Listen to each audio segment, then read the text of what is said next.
Olá, queridos, boa noite, paz seja com todos. Sejam bem-vindos aí a mais uma aula de teologia pastoral, não é? Conversamos aí nestas aulas que já tivemos sobre o pastor dentro dos 5 ministérios, falamos sobre as qualificações do vocacionado, falamos sobre as obrigações, exigências morais, espirituais, litúrgicas que estão aí sobre a vida do pastor, não é? E hoje, rapidamente, eu queria conversar um pouquinho sobre a autoridade espiritual que está sobre a vida do pastor, não é? E eu queria começar falando justamente pelo conceito de autoridade. Sabe, gente, o nosso conceito de autoridade hoje, ele está muito deturpado, né? Hoje, muitas vezes nós entendemos que para que nós tenhamos autoridade, nós precisamos necessariamente estar em uma posição. Na verdade, é totalmente o contrário, né? Para que eu tenha uma posição, eu preciso primeiro ter uma autoridade, para que eu possa ocupar bem aquela posição e realmente cumprir o propósito de Deus.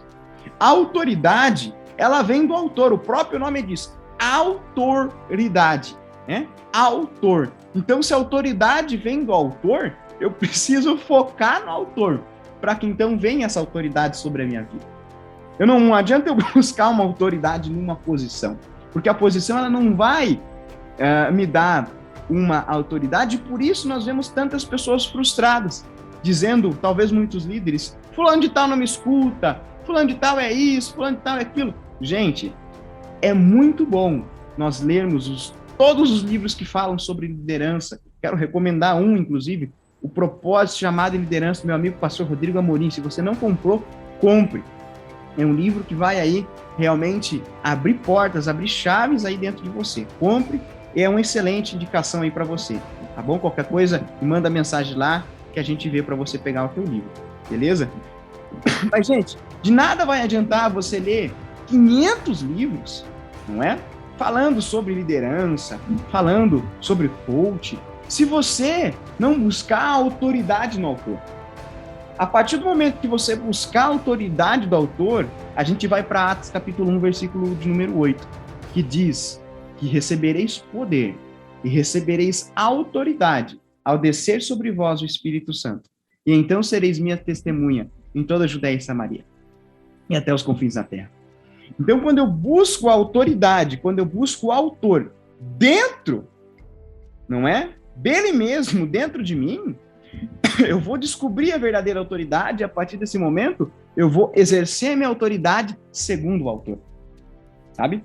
E todas as vezes que eu buscar uma posição para ter autoridade, eu estou deturpando a verdadeira autoridade. E eu quero ilustrar isso contando a história de uma pessoa que você conhece, que é José e o faraó. E a Bíblia, então, vai nos contar que o faraó, ele tinha posição de autoridade sobre o Egito.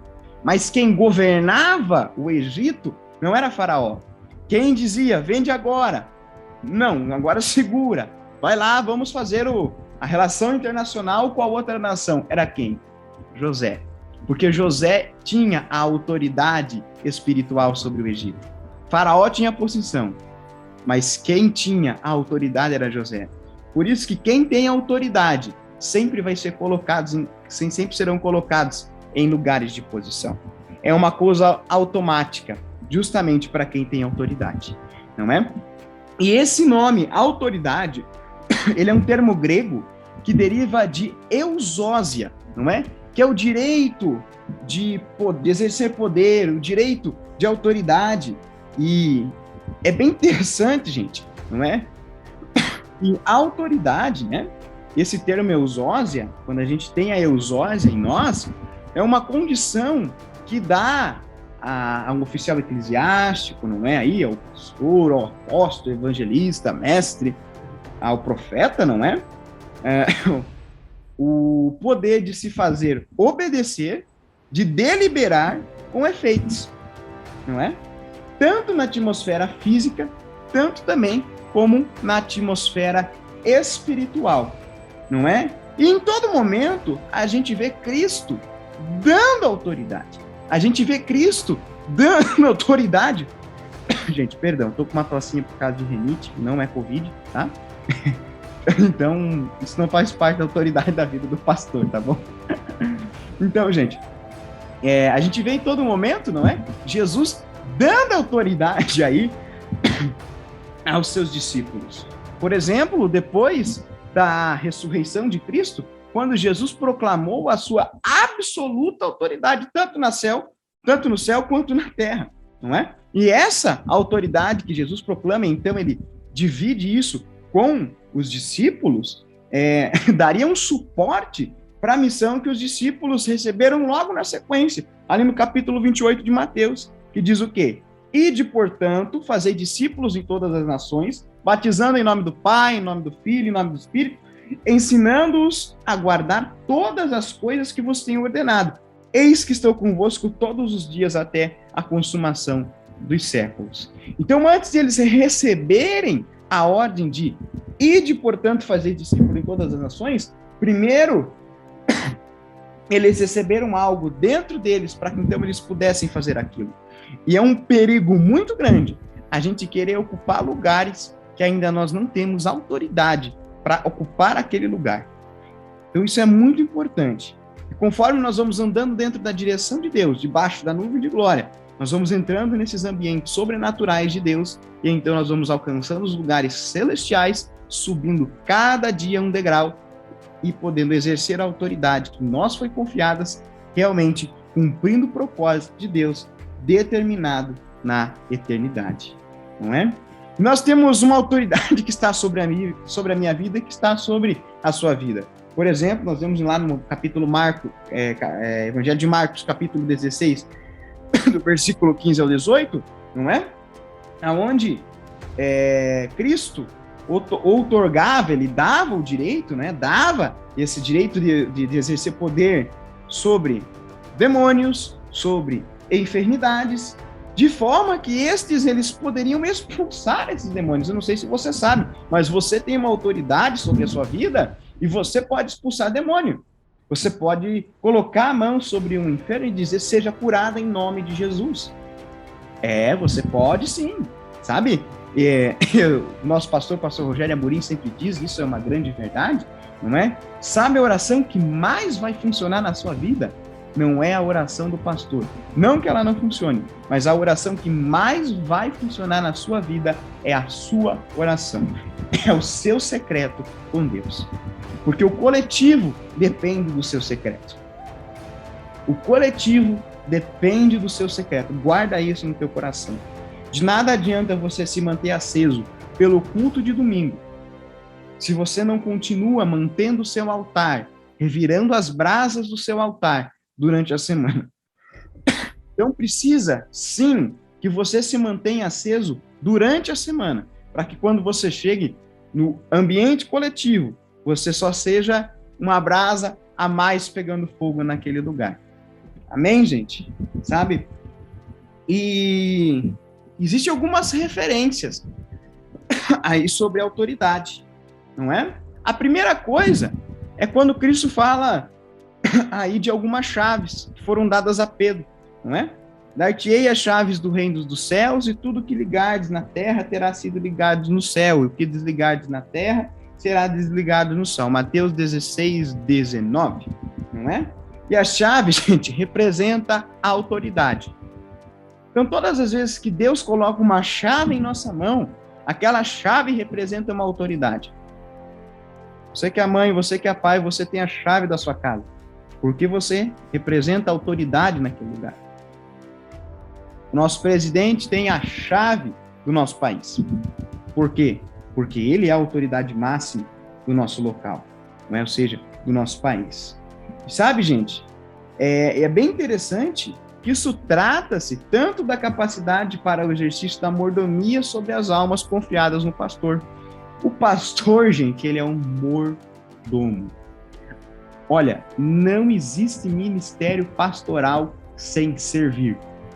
O servir deve ser a principal característica da vida do pastor. Porque se ele não tem isso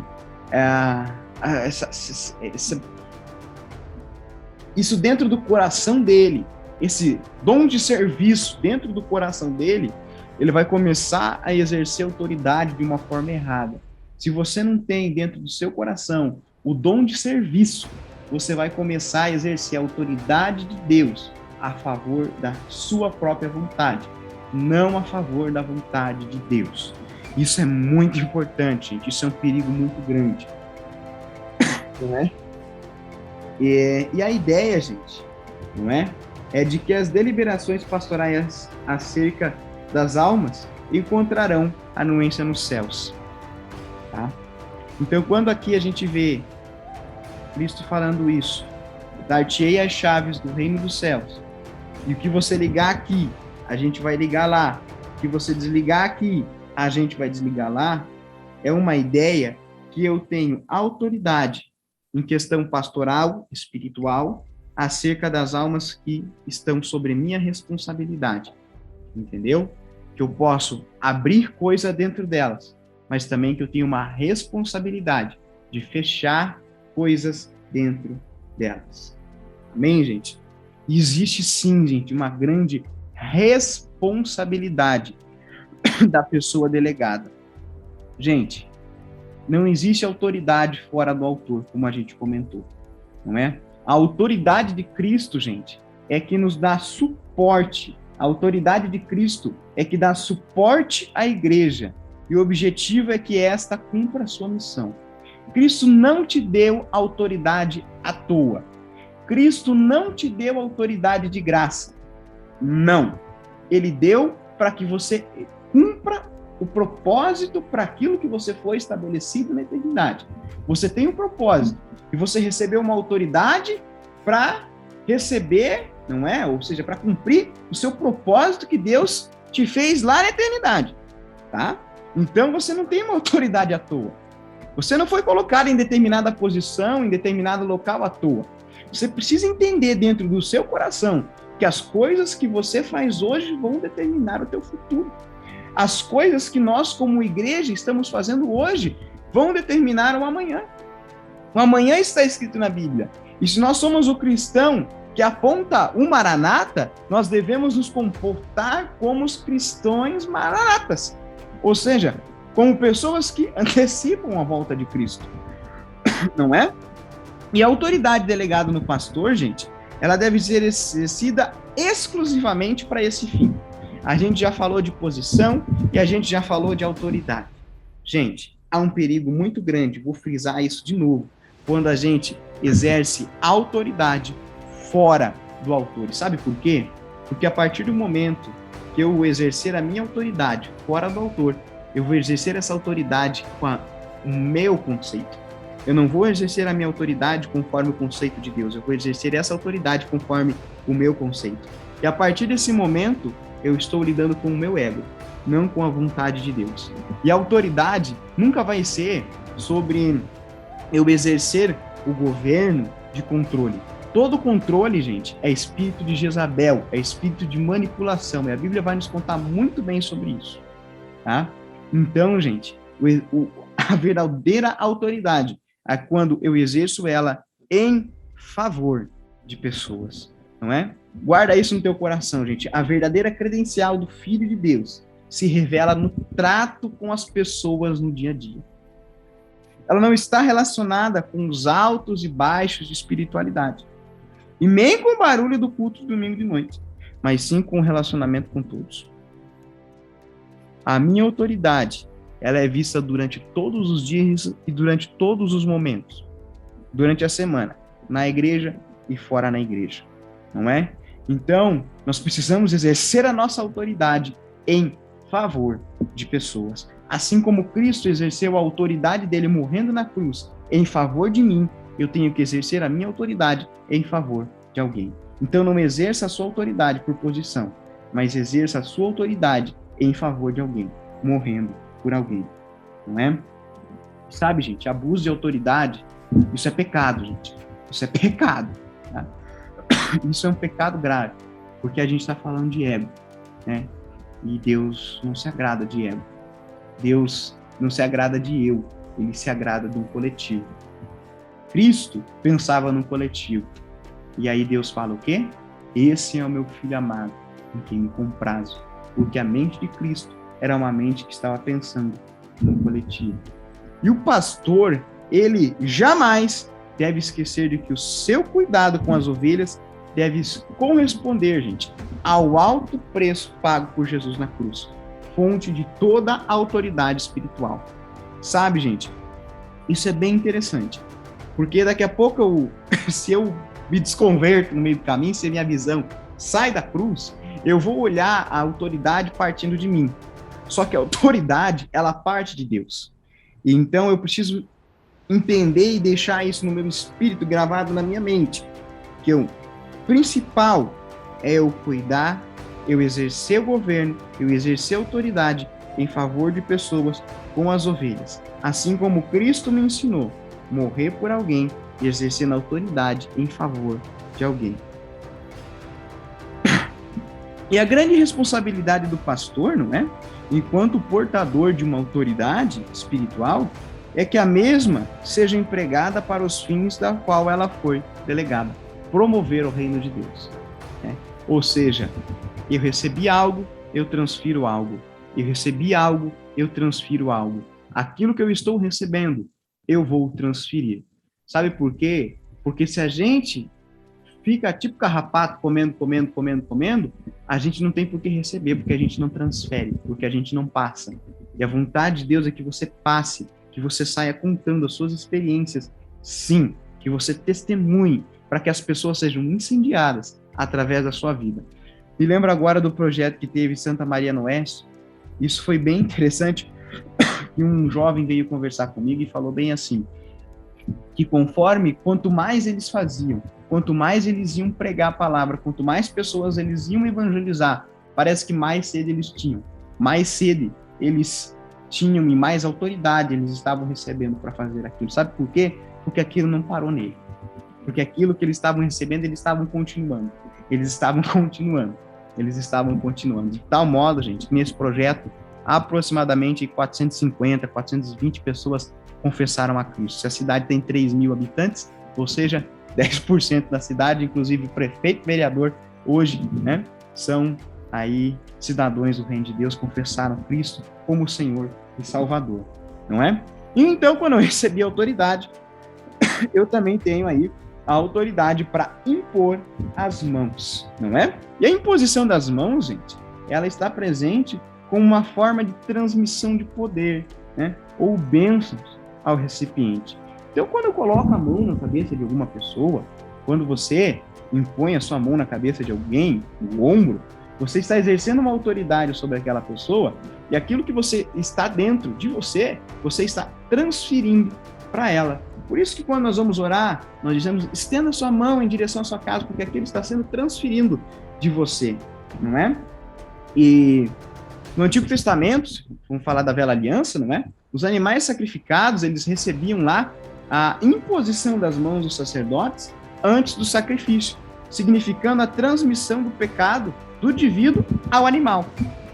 Então, gente, isso é uma coisa muito séria. Por isso que a gente não pode deixar que qualquer pessoa ponha também a mão na nossa cabeça. Porque a gente pode receber coisa, você não entendeu, não é? Mas entenda, Cristo é o foco, gente. Cristo é o foco, aquele que está em Cristo, nova criatura é, e você é selado pelo sangue de Jesus. Amém? Podemos ir para mais fundo ainda, né? Os patriarcas abençoavam os filhos, transferindo-lhes também direitos e responsabilidades, impondo as mãos sobre a cabeça deles. No Novo Testamento, a gente vê a imposição das mãos aparece como meio de transmissão de cura aos enfermos, né? Do dom do Espírito Santo, e como também o rito de ordenação e consagração, sendo esse o objeto do nosso interesse. Não é, gente? Então, quando a gente impõe a mão sobre alguém, a gente está transferindo algo de nós para essa pessoa. Não é, gente? E isso acompanha também a unção. A unção, gente, quando ministrada aos sacerdotes no Antigo Testamento, ela representava a consagração do candidato para o cumprimento do seu ministério. Por isso que existe a convenção, não é, para que você seja apresentado na convenção, e quando ministro, já para que você seja ungido como ministro, não é? Para que e você seja consagrado. Por isso que o ministro, gente, ele é consagrado, os demais são apresentados, não é? O ministro não volta atrás. Essa é a intenção, não é? E, igualmente, gente, os reis deveriam se submeter à mesma coisa, ao mesmo rito, significando, gente, que pelo derramamento do azeite sobre a cabeça deles, eles recebiam autoridade de Deus vinda do alto, não é? Então, um pouquinho sobre unção, um pouquinho sobre imposição de mãos também, né, gente? E falando sobre imposição de mãos sobre as ovelhas, não é? A imposição das mãos feitas pelo pastor sobre as ovelhas de Cristo, ela deve aí comunicar, não é? A transmissão de bênçãos ordenadas já no comissionamento dado por Jesus Cristo aos seus discípulos, pouco antes de sua ascensão, não é? Expulsar demônio, abençoar, curar. Então você tem isso sobre a sua vida. E te digo uma coisa, se você crer, se você fizer, se você punhar a mão sobre a cabeça de alguém, declarar no nome de Jesus, essa pessoa pode ser curada, você pode mudar a história da vida de alguém. Né? Comentamos da unção, gente, e para encerrar, não é? É bem interessante, porque nós usamos o óleo, né? Eu já fora dito, gente, que a unção tem a primeira função, não é dela? É uma função primária de consagrar o indivíduo a Deus, não é?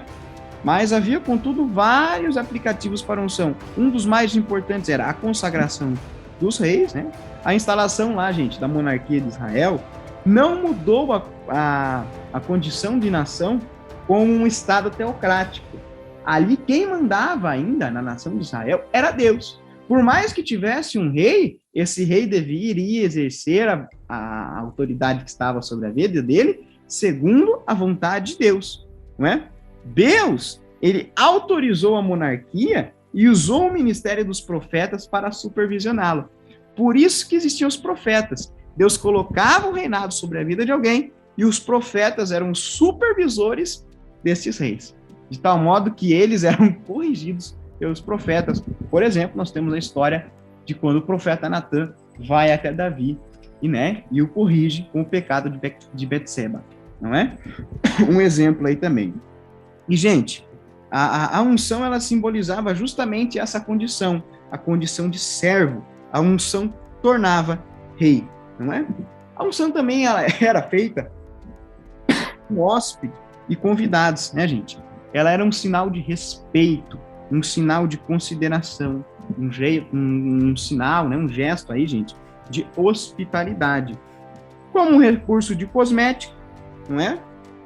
Nós vemos a própria história de quando a mulher quebra o vaso e com aquele perfume passa em Cristo, limpa, enxuga com o cabelo. E como também um recurso medicinal, não é? Cura, óleo novamente, não é? E aqui, gente, no Novo Testamento, o óleo, ele passou aí a ser um tipo do Espírito Santo. Então, quando nós se referimos a um novo óleo, nós vemos ali falando sobre Espírito Santo, não é? Sobre uma nova experiência, sobre um novo encargo no Espírito, não é? E assim a gente vai avançando, gente. Né? Que essa aula fique gravada no seu coração, que você possa colocar tudo isso em prática.